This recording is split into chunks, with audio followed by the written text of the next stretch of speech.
ማሻአላህ በቃ ዘጋን። ከዚህ በኋላ ወደዚህ እንዳትመለስ። ጣዖት አምላኪያን ለማመን የከበዳቸው አላህ እንደ ብሎ ሰው ላከኝ የሚለው ዘጋ። እንዳትመለስ ወደዚህ። እሺ ጨረስን። አሁን ይሄን ከጨረስን ቁርአን አላህ በስንት መንገድ ይናገራል አልኩ? በስንት መንገድ ይናገራል?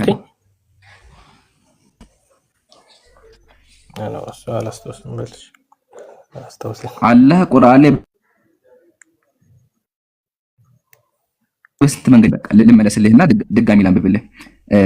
አረበኛ ወይስ እንግሊዘኛ? እንግሊዘኛው ላግልህ፣ እንግሊዘኛው ላግልህ የጉግል ማለት ነው። አይ ቲንክ በትክክል ተርጉሟል ብዬ አስባለሁ። እሺ በትክክል ከተረጎመ ጋር እንቼክ ላድርገው።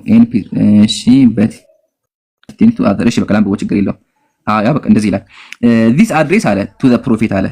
መልእክቱ ወይም ደግሞ እየተወራ ያለው ለነብዩ ነው አለ። እየተወራ ያለው ለነብዩ ነው። ኤንድ በት አለ ኢፍ ኢንቴንድድ ፎር አዘርስ አለ። አያ መልእክቱ ለማን ነው አለ?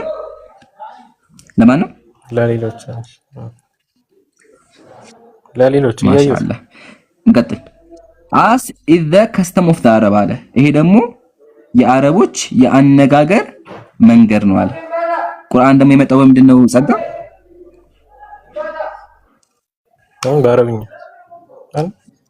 በአረብኛ። ስለዚህ በአረብኛ ስለመጣ የአረብኛ ሰዋሰው ነው የሚጠቀመው።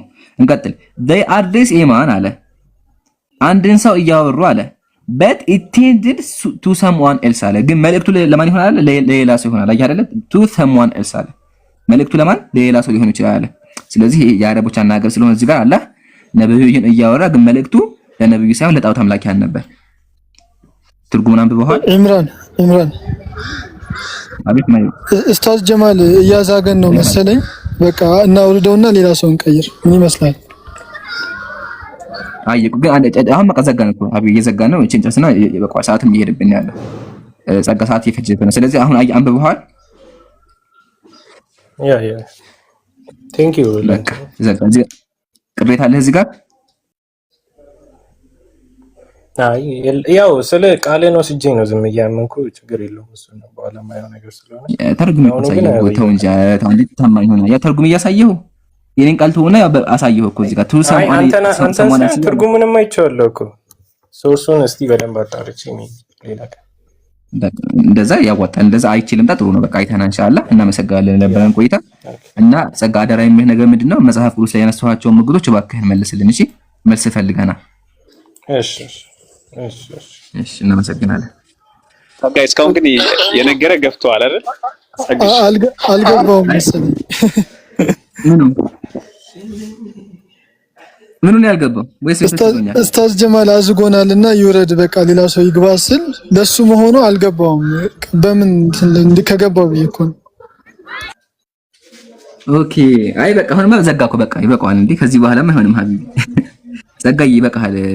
በቃ ሌላ ጊዜ ደግሞ ናሽ ወገን ሌላ ጊዜ አንብበውና በጣም ማለት ለረመዳን የሚሆን አስተሳሰብ አሁን ሌሎች ድርቅ ይሉ ነበር።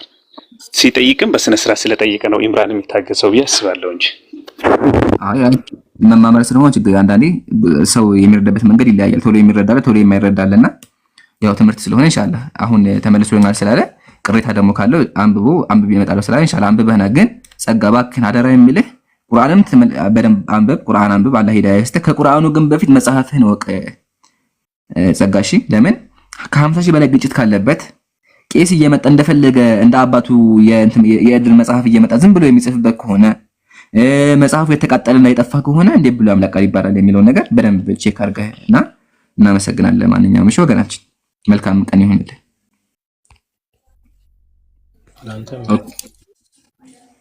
እሺ በነገራችን ላይ ኢምራን ሊንገር ብዬ ነውና ኦርቶዶክስ ነች፣ ግን ስለ ኦርቶዶክስ በተመለከተ ብዙ ጥያቄ አላትና መማር የምትፈልግ ልጅ ነች። እንዳጨምቃት ብዬ ነው። አይ እሺ ማሂሩ እዚህ ጋር የሚጨመር ነገር አለ ሀቢቢ? ግልጽ ነው እኮ ቅድም ነበር ግልጽ የሆነው። ሲጀምር እዛው አንቀጹ ላይ ጠይቁ ሲል ብዜት ነው። ነብዩ መሐመድ ሰለላሁ ዐለይሂ ወሰለም አይደለም ጠይቅ ያላቸዋል። ጠይቁ ሲል ሌሎች እንደሚያመላክት እዛው ቃሉ አመላካች ነው። ቀጥል ሐቢቢ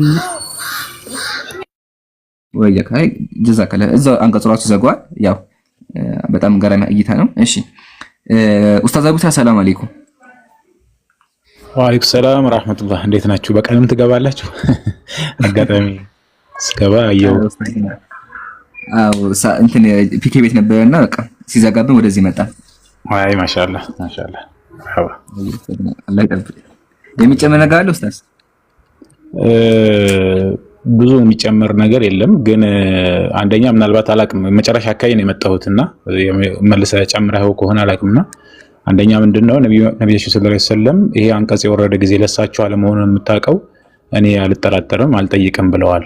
ሰሂህ ሐዲስ ላይ መጥቷልና ስለዚህ እሳቸው የሚመለከት አይደለም። አንድ እሱ ነው። ሁለተኛ እንደው አንዳንድ ሰው ይሄን ጥያቄ ይዘው የሚመጡ ሰዎች እንደው በቀናኔያቸውና እኛን አይመለከትም። አንደኛ የመጀመሪያው ነገር እኛ ሙስሊሞችን አይመለከትም። በጣም ሚስ የሚያደርጉት ነገር አንቀጹም ላይ የተቀመጠው ነገር አንተ ማውንስ ስትነግረው የነበረው ነገር ያንን ነውና እንደው በሌላ አርጊውመንት እነሱን እንጠይቅስ ቢባል እንዴት ያስኬዳል? ምክንያቱም ቁርአን ውስጥ እኮ በግልጽ አይሁድና ክርስቲያኖችን መንገድ እንዳንከተል የነሱ መንገድ የተሳሳተ መሆኑን በግልጽ የሆኑ አንቀጾች መጥቶ ለህይወት መመሪያ አድርገን እነሱ የሚነግሩንን ነገር እንዳንቀበል በግልጽ ተነግሮናልና ያ ነገር ተነግሮን እያለ ይሄ አንቀጽ ዴፊኒትሊ ያንን ለማመልከት አይደለም። እንደገና ምናልባት ሰበብ ኑዙሉን ነግረውም ከሆነ የነ አይሁዶቹ እነዛ ሰለምቴዎቹ ኢንፎርሜሽኑ ስላላቸው ስለ ነብዩ መሐመድ ሰለላሁ ዐለይሂ ወሰለም የመካ ቁረይሾች እሳቸውን ሲጠራጠሩ ነብይነታቸውን ሲጠራጠሩ እናንተ የመካ ቁረይሾች እኮ ነብዩ መሐመድ ሰለላሁ ዐለይሂ ወሰለም ነብይ አይደለም ብላችሁ የምትጠራጠሩ ከሆነ እናንተ የምታነቡ የምትጽፉም ሰዎች ስላልሆናችሁ ኡሙይ ስለሆናችሁ ከናንተ በፊት መጽሐፍ የተሰጣቸው ሰዎች እነሱን ጠይቁ ነው። ጀስት ፎር ዘ ሴክ ኦፍ አርጊውመንት ያንን ነገር ሄዳችሁ አረጋግጡ ነው እንጂ ግን እውነትነቱን እናንተ ደስ ልካላችሁ የሆነ አንድ ጊዜ ለምሳሌ አንድ ሰው ተነግረዋል የሆነ መረጃ ተነግረውና ካላመንከኝ እንትናን ጠይቅ ትላለህ። ካላመንከኝ እንትናን ጠይቅ ስላልከው ነገር ስላልከው ያለህበትን ነገር ተጠራጥረሃል ማለት አይደለም። ኦሬዲ እኮ የምታውቀውን ነገር እኮ አንተ እርግጠኛ ነህ። ነገር ግን ያ ሰውዬ ደስ እንዲለው ነው አንተ የምታወራው ነገር የምትነግረው ነገር ትክክል መሆኑን ለማረጋገጥ ማድረግ ያለበት ቀደምት የነበሩ ሰዎች ሁሉንም ሰዎች ደግሞ አይደለም መጽሐፍ የሚያነቡትን ነው የምትጠይቀው። መጽሐፍ የሚያነቡትም ማለት ደግሞ ዕውቀቱ ያላቸው ሐቅን የማይደብቁትን ሰዎች እንጂ እያገኘኸውን ክርስቲያን ሁሉ አይደለም የምትጠይቀው። ማጆሪቲው ሐቅን ደባቂ ስለሆነ ማለት ነው። ይሄን ነገር ለመጨመር ነው። ጀዛኩም ወያ ኡስታዙና በደም ገራሚ ሐሳብ ነው። እንደውም የተረሳ ሐሳብ ነበረ። ተፍሲር ጠበሪ ቅድም ኡስታዝ ገልጾላችኋል። ነብዩ ለሚሽክ ረሱላህ ሰለላሁ ዐለይሂ ወሰለም ወለም ይስአል ነብዩ አልተጠራጠሩም አልጠየቁምና ስለዚህ እሳቸው እንደመመለከቱ በዚህ እንመተዋለን። ሲቀጥል ደግሞ የሚጠየቁት ራሱ ቅድም ገልጬው ነበረ ያኒ አብዱላህ ኢብኑ ሰላም ወአምሳሊ ምን አስለሙ ሙስሊሞች የሆኑትን አይሁዳውያን እንደሚመለከትም መገንዘብ እንችላለን ነው። ጀዛኩሙላህ ኡስታዙና። እሺ ሲሞን ሰላም ብያለሁ። ኢምራን እንደና ሰላሙን አላ መን ተቢዐል ሁዳ። ጥያቄ አለ እስልምና ላይ? አዎ እሺ ጠይቅ። ከሱ በፊት ግን ወይ አንዴ ከነጻ ፍቃድ በኩል ዘህሩ የጻፈችው ኮሜንት ነበር ነው ቅድም ጠይቁ ያሉት ነቢያት ነው። ጀዛኪላህ ዘህሩ። እሱም ሐሳብ አለ ነብዩ ሰለላሁ ዐለይሂ ወሰለም መልእክተኞች አግኝተዋቸው እንደጠየቁም ማስረጃ ማሳየት እንችላለን። እሱም እንደ ሐሳብ ስለማለት ተቀጥል ሲሞን ጥያቄ ስለ ነጻ ፍቃድ ነውና በእስልምና አስተምህሮ ስለ ነጻ ፍቃድ ያለውን ጌታ አንዳንድ ነገር በለኝና ወደ ጥያቄ ይገባለሁ። ያው ጠቅላላ ዕውቀትም እንዲኖረኝ ማለት ነው። እሺ አልሐምዱሊላህ ወከፋ። መጀመሪያ በእስልምናችን አላህ የሚናገረው ነገር አለ። ሱረቱል ፉሲላት እንደዚህ ይላል መያመል ሷሊሐን አለ መልካም ስራ የሰራ ሰው ለነፍሱ ነው አለ ያጠፋም ሰው በእርሷ ላይ ነው አለ። አንድ ሰው መልካም ቢሰራ በእርሱ ነው ያጠፋም በራሷ ላይ ነው አለ። ጌታ ለባሮቹ በዳ አይደለም አለ። አላህ በዳ አይደለም፣ ሰዎችን አይበድልም። ነጻ ፍቃድ በእስልምና ከሌለ ህይወታችን ትርጉም አይኖረውም። ማለትም አላህ አስገድዶ እንድኖር የሚያደርገን ከሆነ which means ተዋናይ ነን ማለት ነው። እየተወንክ ነው ያለው ማለት ነው። ግን እስልምናችን እንደዛ ያስተምራል። ኦኬ እስልምና የሚያስተምረው ምንድነው ካልን ሱረቱል ከህፍ ላይ አላህ ምን አለ? ወቁል الحق من ربكم እውነቱ ከጌታችሁ ነው አለ። የሻ ሰው ይመን የሻም ሰው ይቀራል። ስለዚህ አንድ ሰው የማመንም የመካድም ነፃ ምርጫ አለው። ኦኬ ያመነ ካለ ጥሩ ነገር ያገኛል፣ ከሃዲ ደግሞ ከሆነ ይቀጣል ማለት ነው። እስልምናችን የሚያስተምረው ይሄን ነው። ኦኬ ባጭሩ ይሄ ነው። እዚህ ጋር ቅሬታ ካለ ተናገር። ብዙ ሐዲሶች አሉ፣ ተፍሲሮች አሉ፣ ግን ይበቃል። ቅሬታ አለ? አይ ነው ቅሬታ የለኝም። ጥያቄ ነው እዚህ ጋር የሚኖረኝ ላይክ አሁን ፈጣሪ እኛ የምናስበውን የምንሆነውን ሁሉን ነገር ያውቃል አይደል? ለምሳሌ እኔ አሁን ጀነት ልግባ ወር ገሃነም ልግባ ያውቃል አይደል? አውቆታልም ጽፎታል። አዎ ስለዚህ እኔ የምወስነው ውሳኔ ምንም የሚቀይረው ነገር የለም ማለት ነው። ገነት መግባቴ ወይም ሲኦል መግባቴ ከአላህ እውቀት ጋር አዎ ስለዚህ ነፃ ፍቃድ አለኝ ይባላል ማለት የኔ አሁን ነፃ ፍቃድ ዴፊኒሽኑ እኔ በምወስነው ውሳኔ ላይ ላይክ ህይወቴ ላይ እኔ ራሴ ነፃነት አለኝ ነው የምወሰን ነፃነት አለኝ ነው። ግን የፈለገውን ነገር በወሰን አላህ ከሚለው ፍቃድ ውጭ አልወጣም። ማልወጣ ከሆነ የቱ ጋር ነው የኔ ፍቃድ? ለምሳሌ እኔ አሁን ሲኦል እንደምገባ ቀድሞ ከታወቀ በአላህ ዘንድ እኔ ገነት ልገባ እኮ አልችልም ምንም ባደርግ ማለት እኮ ነው። ስለዚህ ተወስኖልኛል ማለት ነው። እሺ ጥሩ እንትን ነው ልመልስልህ። መጀመሪያ አላህ ያውቃል ከተባለ አዎ ያውቃል። እንዳውም ባያቅ ነበር አምላክ አይደለም የሚባለው። ባያቅ አላህ አምላክ አይደለም። ለምን ሶሪ በጣም እንደዛ ይባላል። እንደቃል ይቅርታ። አንድ አምላክ ራሱ አምላክ ሊባል የሚችለው ነገር ማወቅ አለበት አይደለ? ምሳሌ መጅሙዕ ፈታዋ ተመለከቱ እንደዚህ የሚል ሐሳብ ያስቀምጣሉ። ኢብኑ ተይሚያ ረህመቱላሂ ዐለይሂ አሉ ወላሁ ያዕለሙ ማ የኩን አለ። አላህ ወደፊት የሚሆነውን ያውቃል። ወማ የኩኑ ማ ላ የኩኑ አለው ካነ ከይፈ የኩን ያልሆነው እንኳን ቢሆን እንዴት እንደሚሆን ያውቃል። ወቀደረ መቃዲረ الخلق ፍጥረታትን በሙሉ ወሰነ። ወከተበ الأعمال الإباري قبل أن يعملوها የባሪያዎችን ስራዎች ከመስራታቸው አስቀድሞ ጻፈው። ራዛ አዳምጣኝ አላህ ማወቅም ብቻ ሳይሆን ጽፎታልም። ከማ ተበተ في ذلك في صحيح كتاب والسنة ቁርአን ላይና ሐዲስ ላይ እንዳለው አሉ። ስለዚህ የኛ ሙስሊሞች አምላክ ሁሉን ነገር አዋቂ ስለሆነ እኛ ወደፊት የምናደርገውን ነገር ስላወቀ ጽፎታል። እሺ ከጻፈው ታዲያ የማይቀየር ከሆነ እንዴት ነፃ ፍቃድ አለ እንዴ ያልከው? ነፃ ፍቃድ ጋር ምንም አይገናኝም። ምሳሌ ላስቀምጥልህ። ከምሳሌው በፊት ግን የማይቀየር ላልከው እንገርክ። አሁን ምሳሌ አንተ ሲሞን አላህ በቅድመ እውቀቱ ማለት ነው አንተ አላህ ያርግልህና ሙስሊም ሆነ እንደምትሞት አወቀ ወይም ደግሞ አወቀና ጻፈው አላህ። ኦኬ ግን አንተ ካፊር ሆነ ከሞት ወይም ጣዖት አምላኪ ሆነ ከሞት በተዘዋዋሪ እኮ አላህ እውቀቱ ላይ በትክክል አላወቀም ያልክ እኮ ነው ያለው አየህ አይደለ? ስለዚህ አሁንም አምላካታ ችግር ሊፈጠር ነው። ግን እኛ ሙስሊሞች ምንድነው የምንለው? አላህ የሆነውን እንኳን ባይሆን እንዴት ይሁን ያቀርበን የምንለው። ኦኬ ስለዚህ አንተ ሲሞን ፍላጎት አለ ወደዚህ ቤት ገብታ አይደለ? ወደዚህ ቤት ሲገባ ኃያሉ አምላክ አላህ Subhanahu Wa Ta'ala እዚህ ቤት እንደምገባ ያውቃል። ደግሞ ባገባ ራሱ ደግሞ ምን እንደምታደርግም ደግሞ ያውቃል አየህ አይደለ? ስለዚህ እስልምና ያለው ቪው ይሄ ነው። ግን ነፃ ፍቃድ ይቀርና አይቀርንም።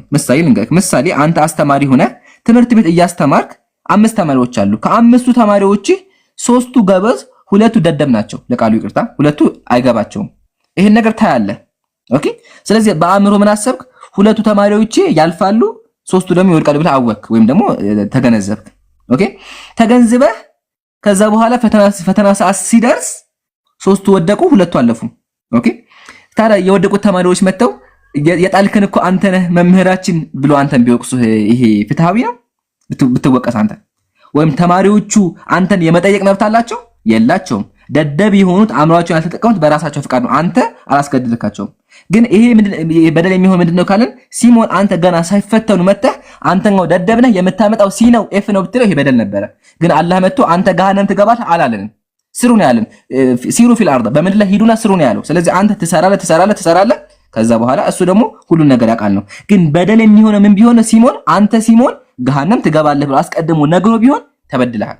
አንተ ተማሪህም መነተው አንተ ኤፍን የምታገኘው ብትለው በድለሃል። አብቃምሮን ዘጋህበት እንዳያስብ አረከው በቃ አየህ አይደለ? ግን አላህ እንደዚህ ያደረገ ግን አላህ ማወቁ ራሱ ኃያልነቱን ነው እንጂ የሚያሳየው ከኛ አንተ ጋር አይገናኝም። ግን አንተ እንዳልከው ደግሞ ወይም ደግሞ በአንተ ሐሳብ እንኳን ሄደ አንተ ሙስሊም መሆን ፈልገህ ማለት ወይም አላህ ሙስሊም እንደምትሆን አውቆ አንተ ካፊር ከሆንክ አላህ አምላክ አይደለም እኮ ያልክ ነው ያለው በተዘዋዋሪ አሁን አያ። ስለዚህ ምንም የማይቀረን ሁለት ነገሮች ናቸው ያለው እውቀትና የኛ ስራዎች ማለት ነው። ለዛ ነው ይገርምሃል የውመል ቂያማ ላይ አላህ መጽሐፍን ይሰጣል። መጽሐፍን ከሰጠ በኋላ اقرأ كتابك መጽሐፍህን አንብብ ይልሃል። የሰራኸውን ነገር ታነባለህ። ከዛ ተበድለሃል ይጠይቃል። ከዛ ሰዎቹ ምን ይላሉ? ማሊ هذا الكتاب لا يغادر صغيرة ولا كبيرة إلا أحصاها ምን አይነት መጽሐፍ ነው ብሎ ይደነቃሉ። በቃ ምንም ነገር እንዳልተጨመረባቸው የሰራኸውን ስራ ነው ያሳየ። ስለዚህ ሲሞን አንተ የማመንም የመካድም መጥፎ የመስራትም ጥሩ የመስራትም ነፃ ፍቃዱ አለ። ግን የፈለከውን ነገር ብትሰራ ኃያሉ አምላክ ሁሉን አዋቂ ስለሆነ አስቀድሞ አውቆታል። ግን አወቀማት አስገደድህ ማለት አይደለም። አስገድዶ ከሆነማ በደለኛ አምላክ ሊሆን ነው። ግን ቁርአን ላይ አላህ ምንድነው ያለው? ወማ ካነ ረቡከ ቢዘላሚን ሊልዓቢድ አላህ ባሮቹን በዳ አይደለም ማለት ባይዘዊት ይሁን። እዚህ ጋር አንድ ሎጂክ አስቀምጥና ኡስታዝ ይቀጥላል ኢንሻአላህ። አላህ ኦሬዲ ሁሉ ነገር ወስኖ ወደ ምድር ካመጣን እኮ ለምንድን ነው መልእክተኛ የሚልከው? ይሄ ማለት እኮ መሰላችሁ እኔ ተማሪዎችን እያስተማርኩኝ ለሁሉም ኤፍ እንደምሰጣቸው እያወቅኩኝ መጽሐፍ ገዝቼ መጽሐፍ ብሰጣቸውን አንብቡ ብላቸው ማለት ነው። አስባችሁታል? ለሁሉም ተማሪ ኤፍ ኤፍ ኤፍ ኤፍ አድርጌ እንደዚህ ኤፍ ኤፍ ኤፍ ብዬ ጽፌ ከዛ በኋላ ግን መጥቼ ለሲሞን ደግሞ መጽሐፍ ገዝቼ በሰጠው ይሄ በደል ነው። ኦሬዲ ኤፍ ብዬ ጽፌ ያለሁኛ ኤፍ ብዬ ጽፌ በጎን ደግሞ በኩል ደግሞ ሄጄ መጽሐፍ ብሰጥህ በደል ነበር የሚሆነው። አየህ አይደለም? ግን አላህ እንደዛ አላደረገም። ኦኬ አላህ እንደዛ ቢያደርግ በደለኛ ነበር። ግን ሀያል አምላክ እንደዚህ አድርጎ ማያውቅም። ይሄ ደግሞ የጭራሹ ነው የመጋኝ ነገር ነው።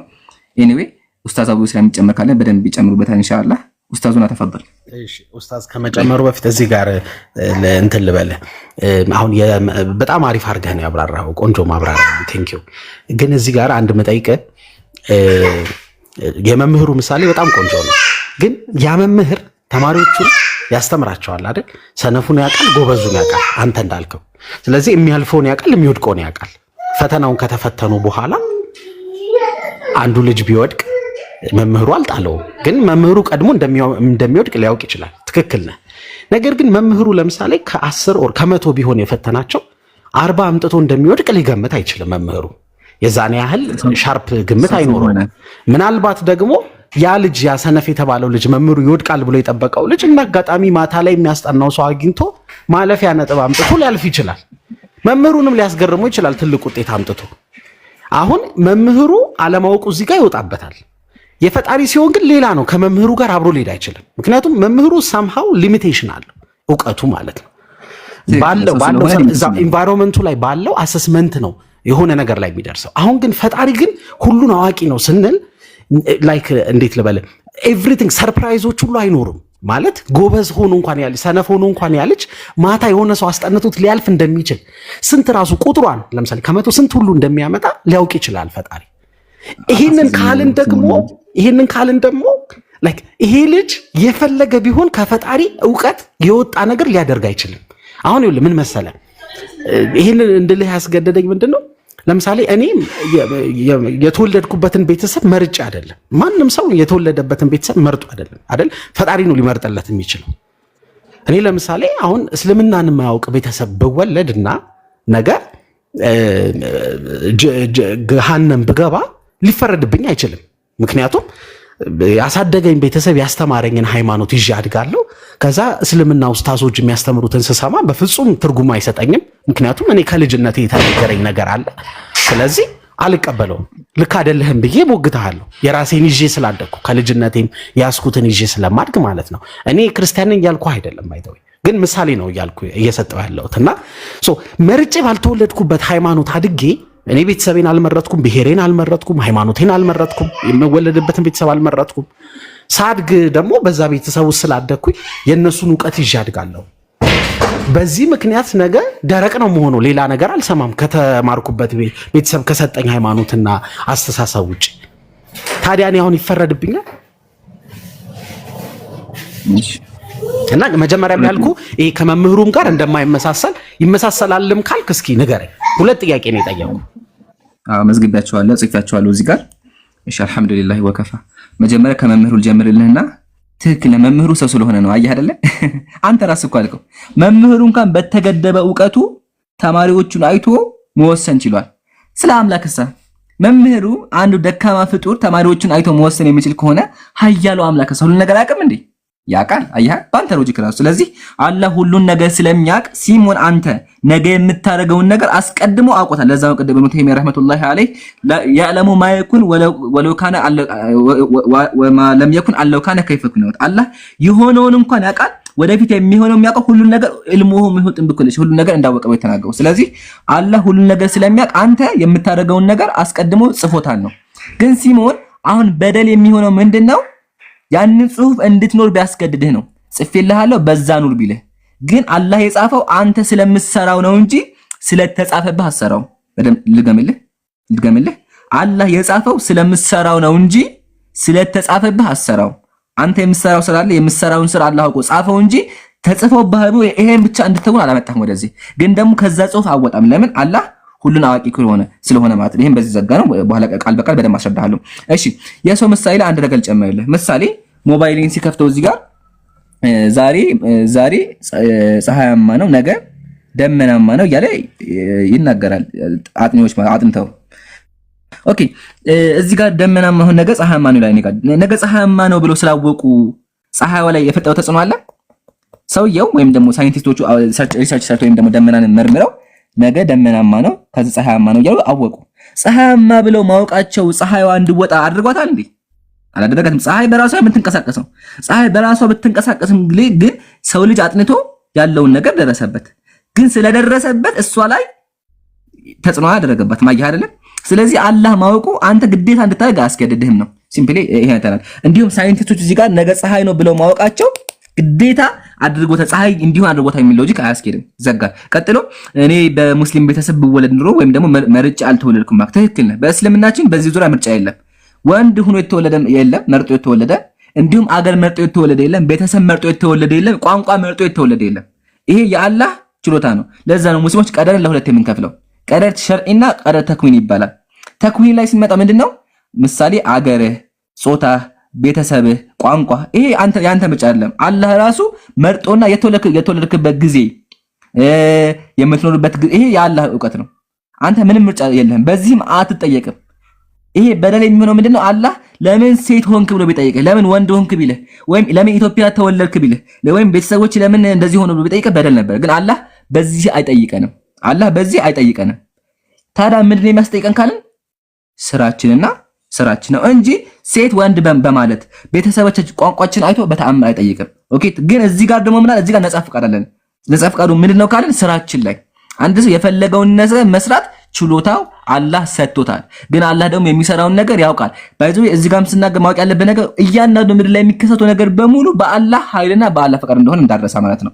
ይሄን ከዘጋን ቀጥሎ እስልምና ቤተሰብ አልተወለድኩምና ካፊር ቤተሰብ ወይም ደግሞ ጣዖት አምላኪ ቤተሰቦች ወይም ክርስቲያን ቤተሰቦች የተወለድኩትና እንዴት ብዬ ነው ላምን የምችለው እና እንዴት ብሎ ይፈረድብኛል? አያህ ጥሩ ጥያቄ ነው። ወደ መልሱ ስንገባ አላህ ቤተሰብህን አይቶ አይፈርድብህም። ለዛ ነው ቁርአን ላይ አላህ ምን አለ? ወጀዐልና ለሁም ሰምዐን ወአብሳራ ለነሱ አይንና ጆሮ ሰጠናቸው አለ። አላህ አይን ሰጠ። አይን ሰጥቶም ደግሞ አልተወህም። ምን አደረገ? መልእክተኛ ላከ። አያህ የምታየውና የምታነበው የምታስተነትነው ነገር ልኮልሃል። ስለዚህ ማስተንተኑ ያንተ ግዴታ ነው። አእምሮህን መጠቀም ያንተ። ለምን አእምሮ አላህ ኦልሬዲ አንተ ሲሞን ምሳሌ በካፊር ቤተሰብ ተወልደ ስለ እስልምና ሰምተህ የማታስተነትን ከሆነ አእምሮህን የማትጠቀም ከሆነ ተጠያቂው አንተ ነህ። መጠየቅም አለብህ። ነገር ግን የአእምሮ ጉድለት ካለብህ መልእክቱን ካልሰማህ ነብይ ካልተላከልህ ይሄ ለአላህ የምንተው አይ አይደለ? አላህ ፍትሃዊ ነው።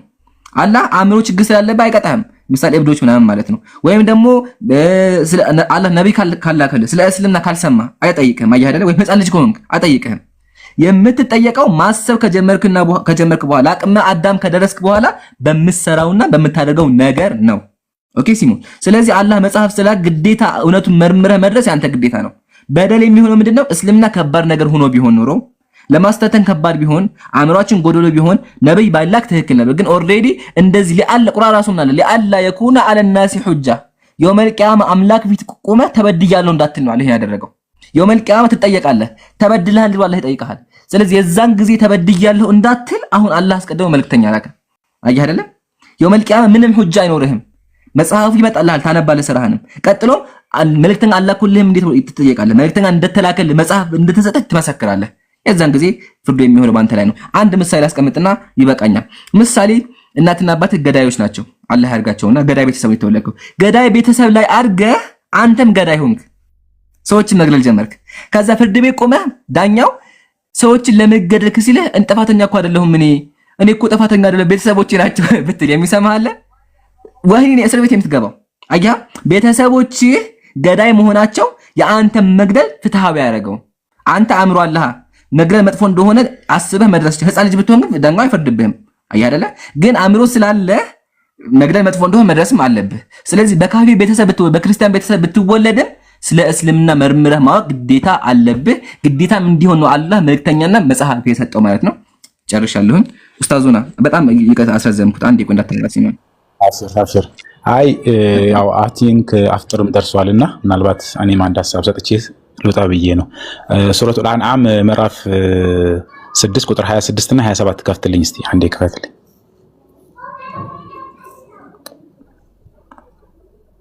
እኛ ጋር አዛን አላለም። አዛን አለ እያለ ነው ሰው።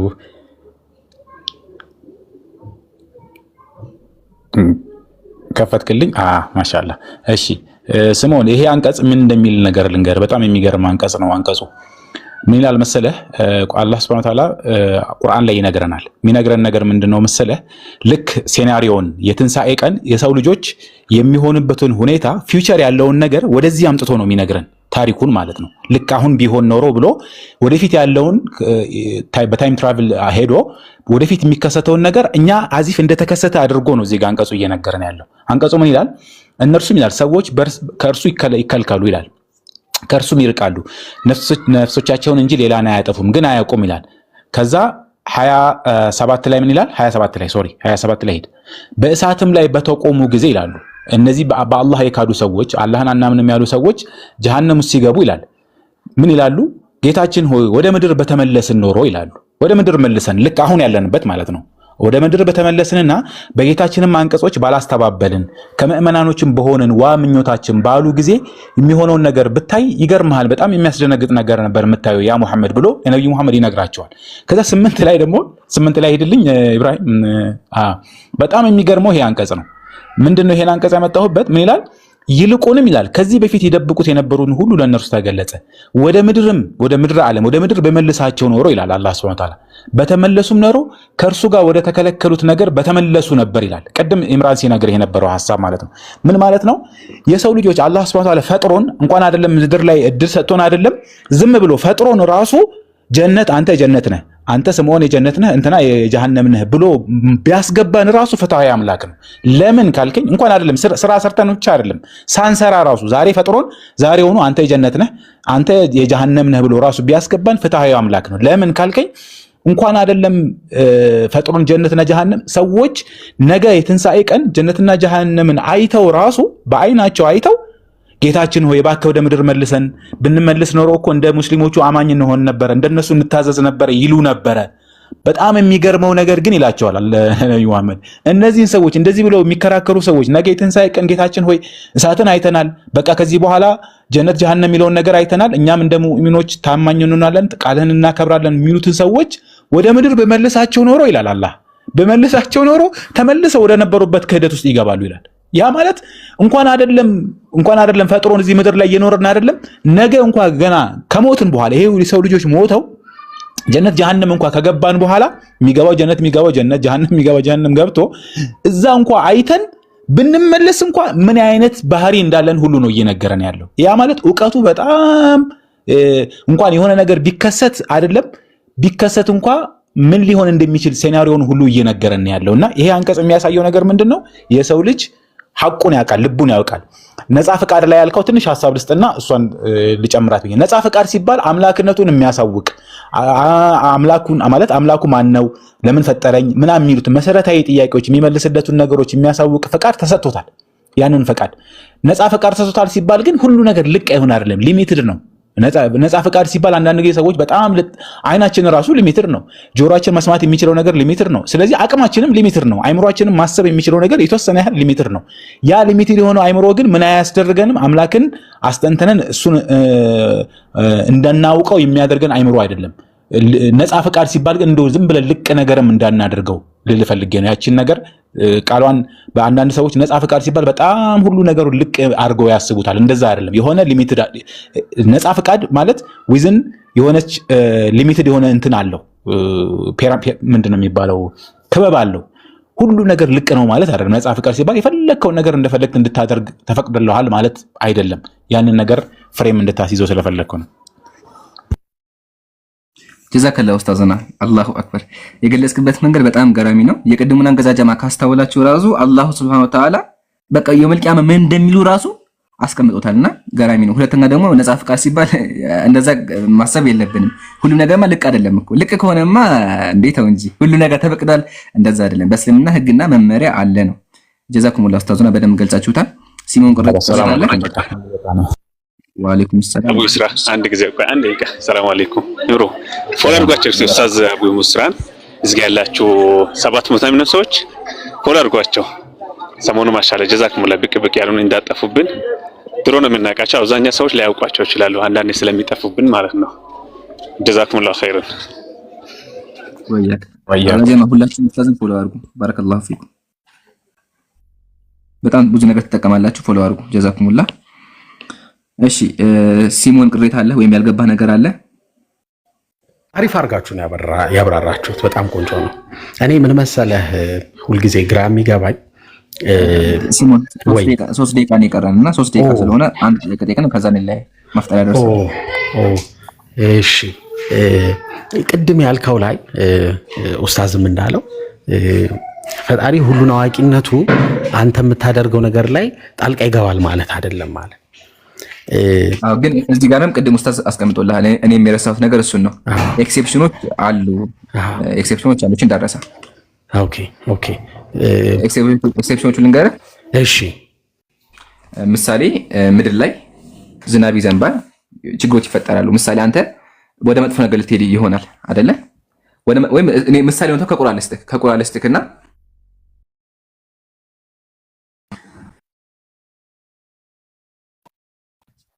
ባህር ላይ ሲጣር ማን ነበር ያነሳው? የፈርዖን ቤተሰቦች አይደለ? ድምጽ መሀል ላይ ተቆራርጧል። እሺ ሙሴን ነው ባህር ላይ ሲጣል ያልከው? አዎ እንግዲህ ፈርዖን ህፃናትን እየገደለ ነበርና እናቱ እንዳይሞትባት ብላ ባህር ላይ ጣለችው። ባህር ላይ ስትጥለው ማን ነበር ያነሳው ታውቃለህ? ያው እንግዲህ መጽሐፍ ቅዱስ ላይ የሚለው የፈርዖን ሚስቱ ኦር ልጁ አይ ዶንት ኖ ሚስቱ ለስልምናም አለ ፈልተቀመሁ አሉ ፊርዓውን ላይ ያስቀምጣል። ቤተሰቦቹ አንድ የሚታገው ድምጽ አለ። ቤተሰቦቹ ናቸው የፈርዖን ቤተሰብ ያነሱትና አሁን እዚህ ጋር አይተህ ከሆነ ይሄ ሊታሰብ የማይችል ነገር ነው። ጠላትህን ማሳደግ ካን ዩ ኢማጂን ዛት ጠላትህን ስታሳድግ ማለት ነው። ፈርዖን ህፃናትን እየገደለ እናቱ እንዳይገልባት ብላ ስትጥለው ሊየኩነ ለሁም አዱ ግን ለነሱ ጠላት ሊሆንባቸው አላህ እሱ ጋር አሳደገው። አያ ይሄ ጭራሹን ከኛ አእምሮ ውጭ ነው። ግን የማን ስራ ነው? የኃያሉ አምላክ ስራ ነው። ስለዚህ ኤክሴፕሽኑ እነዚህ ናቸው። ምሳሌ አላህ ለአንድ ሰው ወይም አንድ ነገር ሲያስነሳ ነብዩ ራሱ ቁርአን ሐዲስ ላይ ምን አሉ? አላህ ምሳሌ በየአሁን ዓመት ላይ ሊቃውንቶችን ያስነሳል ብለው ተናግረዋል። ይጀዲዱ ለሁም እስልምና የሚያስተምሩ ታላላቅ ሊቃውንቶች ይነሳሉ ብለዋል። አላህ ሊቃውንቶችን ሲያስነሳ እውቀት ይጨምርላቸዋል፣ ይሰጣቸዋል። አያ ይሄ የማሰን የአላህ ስራ ነው። ሲምፕሊ በዚህ መረዳት እንችላለን። ልቅ አይደለም የሚለው ነገርም በጣም እንዳም እኔ ቅድም የረሳው ተቀሶ ልቅ እንዳልሆነ መገንዘብ አለብህ። ኃያሉ አምላክ ጥበበኛ ስለሆነ የሱን ስራዎች አሉ። ምሳሌ ሰማያት ሲያዘንቡ፣ ምድር ሲንቀጠቀጥ ይሄ እኛ ስራ አይደለም። አላህ ነው ሁሉን ነገር የሚያደርገው። በቃ አፍጥርም ሰዓት ስለደረሰብህ ያው የኔ ጥያቄም ደግሞ ሰፋ ያለም ሊሆን ስለሚችል በሌላ ጊዜ ወይ ይሻላል እንደዚህ በባዶ ሆድ ከማስለፈለፈ። ቴንኪው ለማንኛውም ብራዘር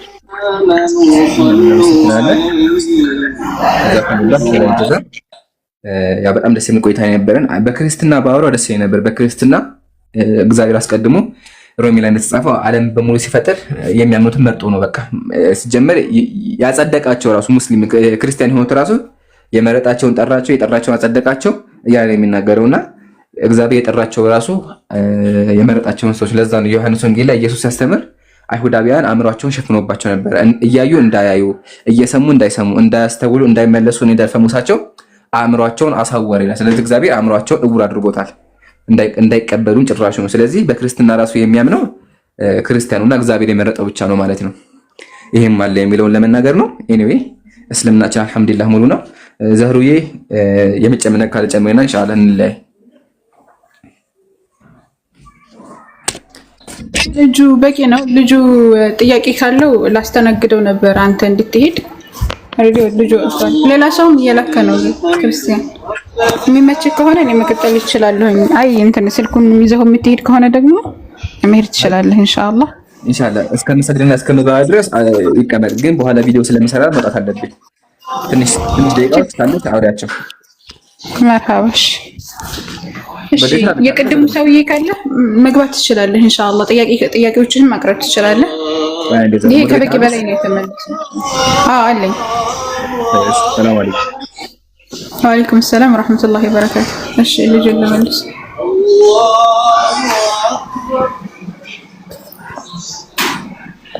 ሰማን አለ አሎ ዛህራ መርሃባ። ጥያቄዎችን መቀጠል ትችላለህ። ባይዛዌ በክርስቲያን በመልስለት ሲል ነበርና እኔ ክርስቲያን አይደለሁም ፎር ዮር ኢንፎርሜሽን። ግን አሁን እዛ ላይም እንደሚለው ክርስትና ላይ እንዳለው የመረጣቸውን አጸደቃቸው የሚል ጥቅስ አለ። አዎ ያዕቆብን ኤሳውን እኔ አይደለሁ የመረጥኩት ምናምን የሚሉ ጥቅሶች አሉ። እና ይሄ ማለት ላይክ ሰዎች ቀድሞ ተፈርዶላቸዋል ማለት ነው። ምን ማለት ነው?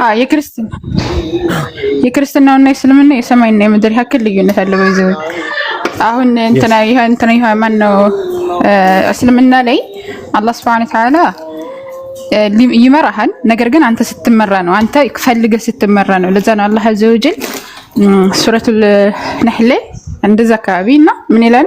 ወለዚነ ጀሃዱ ፊና ለነህዲየነሁም ሱቡለና ይላል። በእኔ መንገድ እነዛ በእኔ መንገድ ላይ ለመመራት የተታገሉትን ሰዎች እኔ መንገዴን እመራቸዋለሁ አለ። አንተን አላህ የሚመራህ አንተ ስትታገል ነው። ገብቶሃል? አንተ ስትታገል ወይም ለዛ ነገር ፍላጎት ሲኖርህ ነው እንጂ አላህ Subhanahu Wa Ta'ala መጀመሪያ ስለመራህ አይደለም አንተ የምታምነው። ግልጽ ነው። መጀመሪያ አሁን ዓለም ሳይፈጠር በፊት ቅዱሳን ነውር የሌለብን በፍቅር እንሆን ዘንድ በክርስቶስ መረጠን ይላል። አይተ ከሆነ አዲስ ኪዳን ጳውሎስ ምን ይላል በመልእክቶቹ? ዓለም ሳይፈጠር በፊቱ ቅዱሳን ነውር የሌለብን በፍቅር እንሆን ዘንድ መረጠን ይላል። መርጦ ብቻ አይደለም ያስቀምጠው፣ የመረጣቸውን አጸደቃቸው ይላል። ያጸደቃቸውን እንደዚሁ አከበራቸው አለ ይላል።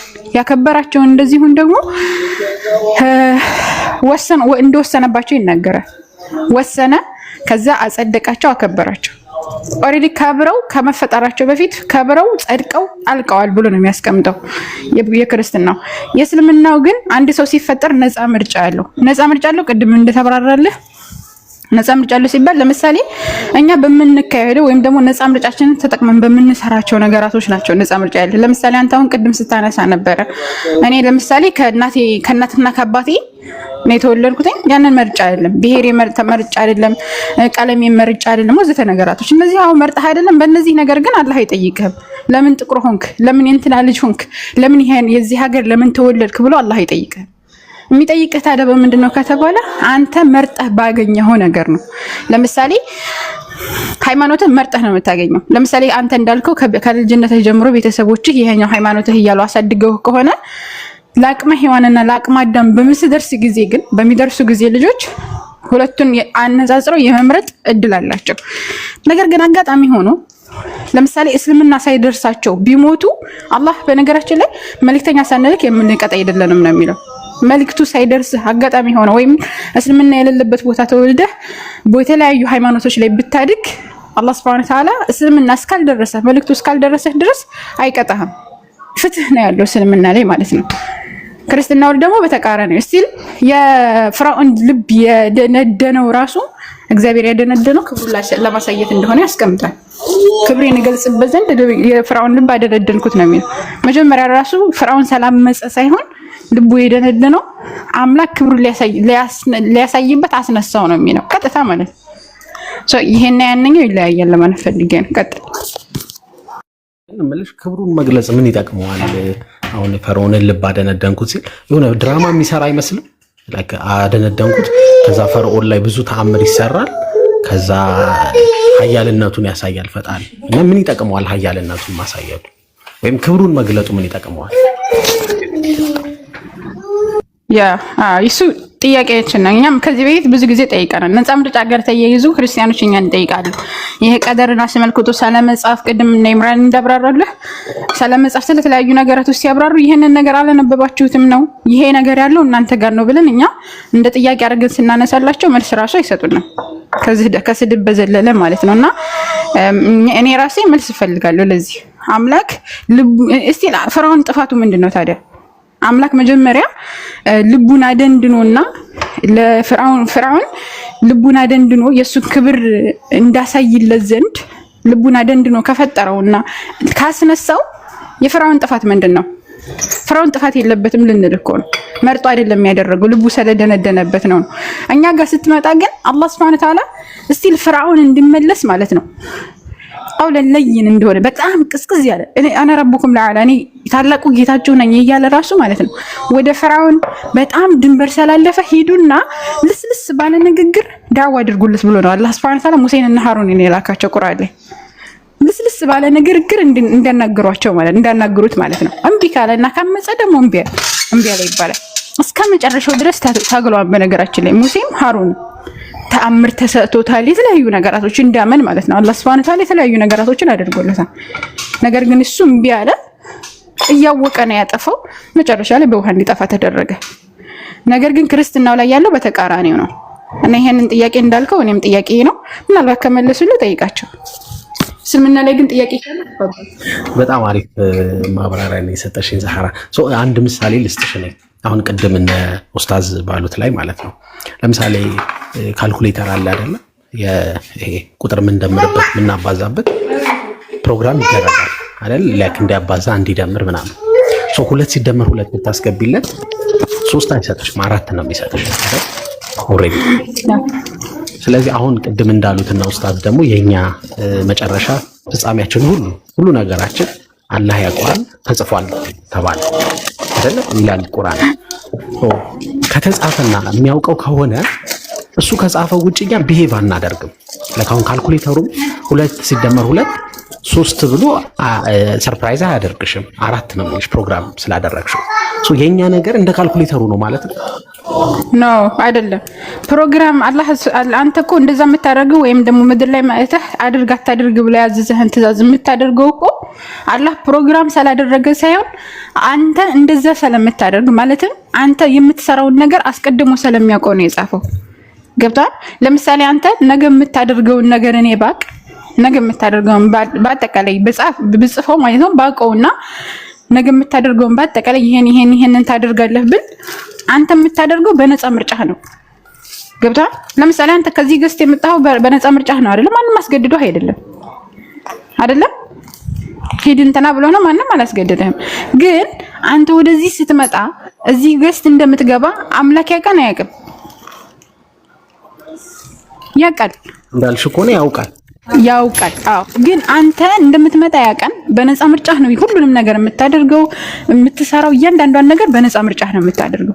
ያ በነፃ ምርጫህ የምታደርገውን ነገር አምላክ ምን አድርጎታል? ጽፎታል ነው ስለሚያውቀው ጽፎታል እንጂ አንተ እንድታደርግ ወይም ደግሞ አንድ መጥፎ ነገር አስቀምጣል። ለምሳሌ አንተ ቀደም ፕሮግራም የሚያደርግ ካልኩሌተር ብለህ እንዳስቀምጥከው ከዚህ ያንን እንድትሰራ ትገደዳለህ ማለት አይደለም። ይሄ ውሃ ነው፣ ይሄ እሳት ነው፣ በዚህ ከፈለክ በዚህ ሂድ የሚል ነፃ ምርጫ ሰጥቷል። የምትመርጠውን ነገር ግን ጥሩም ሆነ መጥፎ እሱ ጽፎታል ስለሚያውቀው። አንተ የምትመርጠውን እሱ አስቀድሞ አዋቂ ሁሉን አዋቂ ስለሆነ ዓሊሙል ገይብ ስለሆነ ሁሉን ነገር ስለሚያውቅ ጽፎታል። ጥሩም ነው የምትመርጠው ጥሩ መልካም ነው መጥፎ ነው የምትመርጠው የሚለውን አስቀድሞ ስለሚያውቅ እሱ ያንን ነገር ጽፎታል። የሱ ዕውቀት ማለት ነው እንጂ አንተ እንድትሰራው ያንን ነገር አልጻፈውም። አንተ እንድትሰራው የተጻፈ ነገር ግን አለ። ለምሳሌ አንተ ብሔርህ ቀለምህ ለምሳሌ ቀይ ጥቁር ምናምን የሚለው ነገር ያ አምላክ እንደሆነ የጻፈው ነው። ነገር ግን ይሄኛው በነፃ ምርጫችን ተከትለን የምንጽፋቸው ነገራቶች ግን እኛ መርጠን ስለምናደርጋቸው አስቀድሞ ስለሚያውቅ ነው የጻፋቸው ነው። ቀጥላ ዛህራ አሪፍ ፖይንት ነው ያነሳሽው፣ ቆንጆ ነው። ግን ለምሳሌ ካልኩሌተሩን እኮ መጀመሪያ ላይ ነው ዲዛይን የምታደርጉ እንጂ ከዛ በኋላ እኮ ስራውን ነው የሚሰራው። አሁን ፈጣሪም እኮ እኛን በጣም ወሳኙን ነገር ቀድሞ ይወስንልናል። የምንወለድበትን ቤተሰብ፣ የምንወለድበትን ሀገር፣ የሚኖረንን ብሔር ቀድሞ ይወስንልናል። ይሄ እኮ በጣም ክሪቲካል ወይም ወሳኝ የሆነ ውሳኔ ነው። ትልቅ ዲሲዥን ነው። እኔ ላይክ ከአንድ ሂንዱ ከሆነ ቤተሰብ ብወለድ በሂንዱይዝም ሃይማኖታዊ አስተምህሮ እንደማድግ ይታወቃል። ይሄንን እሱን ይወስናልኝ ያልወሰንኩ ያ ከሆነ በሂንዱ አይደለም እኔ ያልወሰንኩ እሱን ይወስናልኝ አይደል? እኔ ወሰንኩት ከሂንዱ ቤተሰብ ለመወለድ ለምሳሌ ህንድ መወለድ እናደርገው እንደው አይደለም ከህንድ መወለድ ከሂንዱይዝም ብትወለድ አንተ ከሂንዱይዝም መወለድህ ያንተ ውሳኔ ነው። ማነው የአምላክ ውሳኔ ነው። በዛ ነገር ይጠይቃል እንደ አምላክ። ለምሳሌ ከምን ከሂንዱይዝም ይኸውልሽ አየሽውልሽ አስጨርሺ እዛ እንድወለድ ካደረገኝ በኋላ ዛህራ ይኸውልሽ እዛ እንድወለድ ካረገኝ በኋላ ያ ቤተሰብ ካሳድገኛል አይደል? ነፍስ እስካውቅ ድረስ ያ ቤተሰብ የራሱን ሃይማኖት ይጭንብኛል። እኔ አጫኑብኝ ሂንዱ መሆን አልፈልግም አልልም። እናትና አባቴን ገና ስወለድ ያገኘኋቸው እነሱን ነው የሚነግሩኝን ነው የማደርገው አይደል? ዛህራ ተሳሳትኩ። በዛ ነገር ደግሞ አንተ ተጠየቅም እኮ ነው የምልህ። ለምሳሌ ሂንዱይዝሙ ማለት ያንን ነገር ቢጭንብህ ቤተሰቦች በአንተ በዛ ነገር አትጠይቅም። የምትጠይቀው መቼ ነው? አንተ ለአቅመ ሔዋንና ለአቅመ አዳም ደርሰህ መምረጥ ትችለህ መልእክቱ ከደረሰህ በኋላ የምትመርጠው ምርጫ ነው። ያ ነው ያ መልእክቱ ከደረሰ በኋላ የምታደርገው ወይም ለአቅመ ሔዋንና ማገናዘብ ከቻልክ በኋላ አንተ የምትመርጠው ምርጫ እንጂ ለፈተና የሚቀርበው ከዛ በፊት ያለው ለፈተና ይቀርባል። አንደኛ እዛ ላይ እንድትወለድ አንተ ፍቃድ ስለሌለ እንደገና ደግሞ እነሱ ሃይማኖታቸውን መጫኖች አንተ ፍቃድ ስለሌለበት ወዘተ ነገራቶች በዛ ነገር አትጠየቅም። ገብቶሃል? ለዛ እኮ ነው ያለው መልእክተኛ ላይ ሰላም ምን አለው መሰለክ። እሺ ቀጥል። ሶሪ ግን ካቋረጥኩሽ ጨርሽ። አንቺ ከማቋረጥሽ ሐሳብሽን ጨርሽ። እሺ ያለው መልእክተኛ ላይ ሰላም ምን አለው? ህፃን ልጅ ሲሞት የት ነው የሚገባው ተብለ ተጠየቁ። አጥፋል ሙስሊሚን ፊል ጀነት ተብለ ሲጠየቁ አዎ ጀነት ነው የሚገቡት ብለው መለሰው። ያለው መልእክተኛ ላይ ሰላም የሙሽሪኮች ወይስ የካህዲያኖች ልጆች ሲሞት የት ነው የሚገቡት ተብለው ሲጠየቁ ደግሞ አጥፋል ሙሽሪኪን የሙሽሪኮች ልጆችም ቢሞቱ በህፃንነታቸው ጀነት ነው የሚገቡት ብለው መለሱ። የሙሽሪክ ልጅ ስለሆኑ ወይም የአጋሪ ልጅ ወይም በአላህ የካዱ ልጆች ስለሆኑ ብቻ ጀሃነም አይገቡ። ለምን ከተባለ የመምረጥ እድል ስላላገኙ ወይም መምረጥን ስላላገኙና ያንን ነገር ነፃ ፈቃዳቸውን